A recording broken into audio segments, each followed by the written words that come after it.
Hello and welcome to the Schuman Files.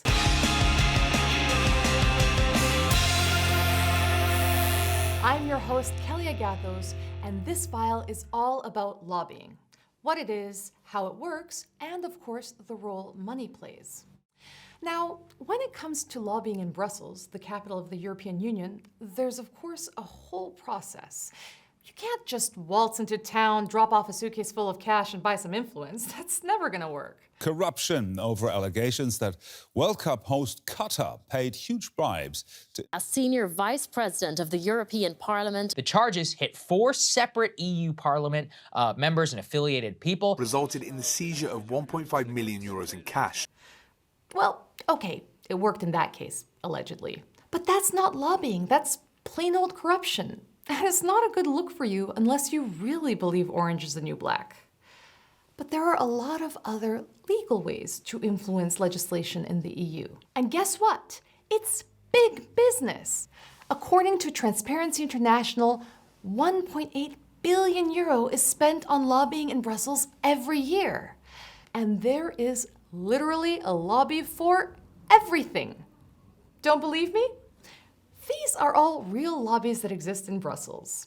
The European Balloon and Party Council, the European Ice Cream Association. There's even a lobby for beetroots. In short, lobbyists are a fact of life in Brussels, as much a part of our European capital as chocolate, moules frites, and little boys peeing in public. But what exactly do they all do? Well, to find out more about this lucrative business, I went to meet a real-life lobbyist. This is Pascal Kerneis, who spends his days promoting international trade and his nights collecting maps. So what is the role of money when it comes to lobbying? The money is to pay the lobbyist. There is no exchange of luggage full of cash. That doesn't exist. You don't have any suitcases hidden somewhere? No? So that's... Can we check? Yes, you can. Okay, great. I searched his office, but it was true. No suitcases to be found. So I asked him what methods lobbyists use instead. But in the private sector, there's a lot of money, so can't you throw money in other ways? It is true that there is a lot of money into lobbying, but not in the way people believe. The money that is there is actually to pay the lobbyist. Maybe eventually we are for sponsoring for events. And merch. Merchandising, yes. So aside from merchandising and throwing some money at events, you don't think that you have, that money has that much of a role to play in... It's not that I think, I am absolutely sure. Okay.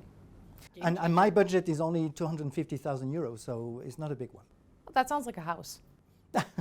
Small house. We talked about real estate in Belgium for longer than you'd expect, but then I asked the million-dollar question.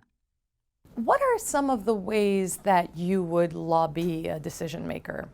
The most efficient way we do is to build a position paper.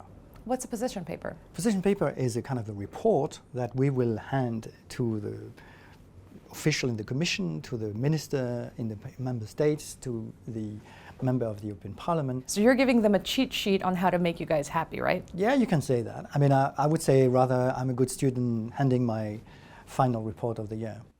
Now, whilst I can believe Pascal was probably a teacher's pet in school, I still wanted to find out more about the lobbying process. So I met with someone on the receiving end. Lara Wolters is a member of European Parliament who has been working on tightening up ethics rules for her institution. Do you get gifts? Yeah, I get gifts sometimes. Flowers, for instance. But there's rules on, I think, 150 euros max for gifts that members of the European Parliament get. Have you ever received anything more expensive? Yeah, I once received a purple snakeskin diary. It turned out to cost 300 euros, and so I sent it back immediately. Not even the part of you wanted to keep hold of it? It was really flashy, so either way it wasn't. Okay, so it was an easy decision. It wasn't my style. What is a creative way that a lobbyist might have approached you or your office? Creative ways are things like just walking around the corridors here and pretending that you bump into someone, I'd say. There was one invitation I got to a big dinner hosted by a big newspaper, and I think it took me and my team 3 readings of this email to see that no, actually it's not the newspaper inviting you to the dinner, it's a company who is now inviting you to sit with them at that dinner so that they have access to you.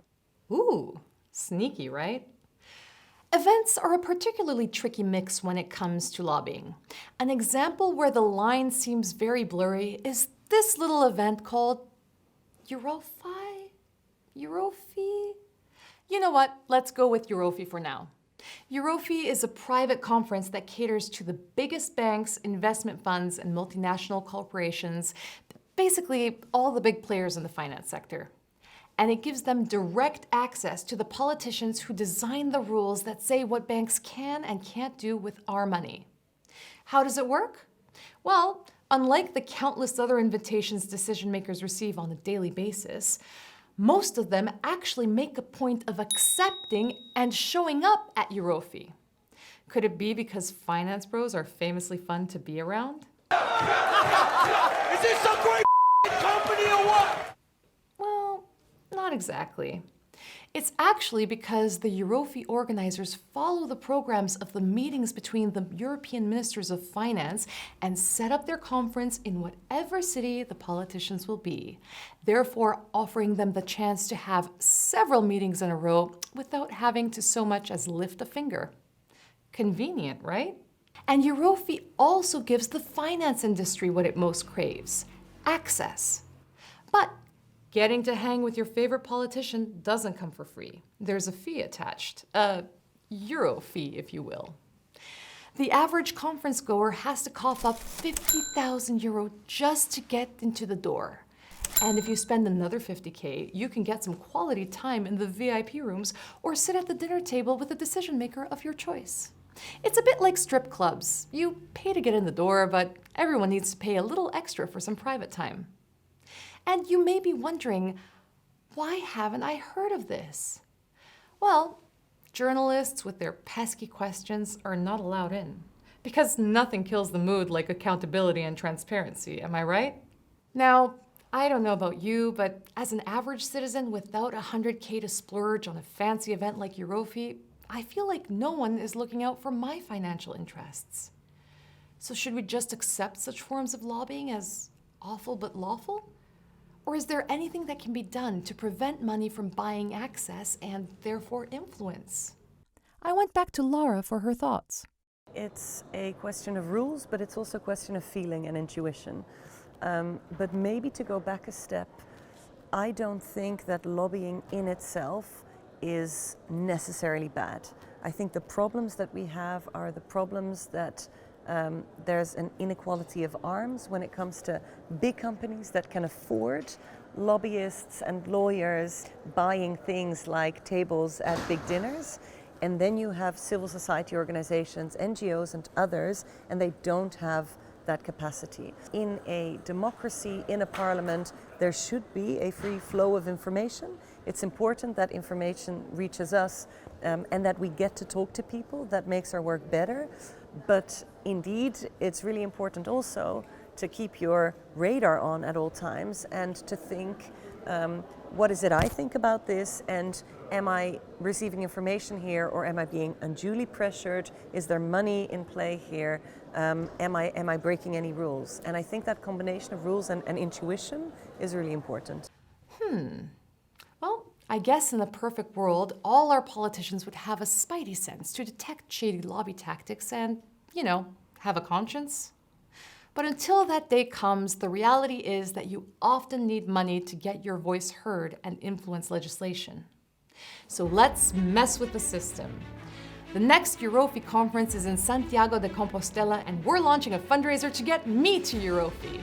If it works, I'll eat a lot of really nice food, but mostly, I'll report back to you on how lobbying at that level happens behind closed doors. You can donate any amount you want right here.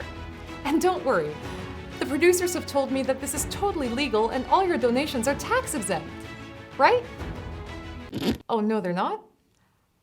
But 50K is only like a down payment on a small house, so it's not that much. Right, Pascal? Small house. See you in Santiago de Compostela.